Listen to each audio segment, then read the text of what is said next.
Si Teofimo Lopez ay naging bagong WBA welterweight champion matapos talunin si Rolando "Rolly" Romero sa Las Vegas noong Agosto 22, 2026 sa pamamagitan ng majority decision.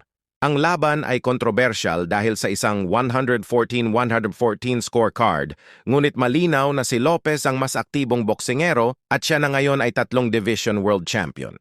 Dating magkaibigan at sparring partners nagkaroon ng tensyon sa press conferences bago ang laban. Ito ang unang laban ni Lopez sa 147 lbs, kaya malaking hamon ang kanyang pinatunayan. Posibleng makaharap ni Lopez sina Devin Haney, Ryan Garcia o Jack Catterall. Sa kabuuan ng laban, malinaw na si Teofimo Lopez ang nagpakita ng mas mataas na antas ng disiplina, bilis at estratehiya.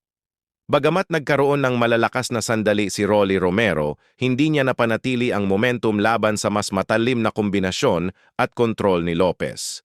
Pinatunayan ni Lopez ang kanyang kakayahan na lumipat sa mas mabigat na dibisyon at maging kampiyon sa 3 weight classes.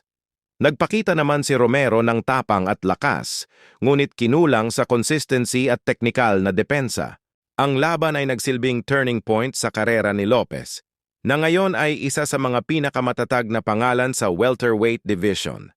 Para kay Romero, ito ay hamon na magbalik at patunayan muli ang kanyang kakayahan. Resulta ng hurado 114-114, tabla 114-113, Lopez 116-112, Lopez. Opisyal na panalo si Lopez, bagong WBA welterweight champion. Punch stats: Lopez 120-45-130 tumama, Romero 73-352 tumama. Malaking bentahe ni Lopez sa jab, 62 landed, na siyang nagpanalo sa kanya. Isa ka ba sa nakapanood ng laban ng dalawa? Please like, share, and follow my page.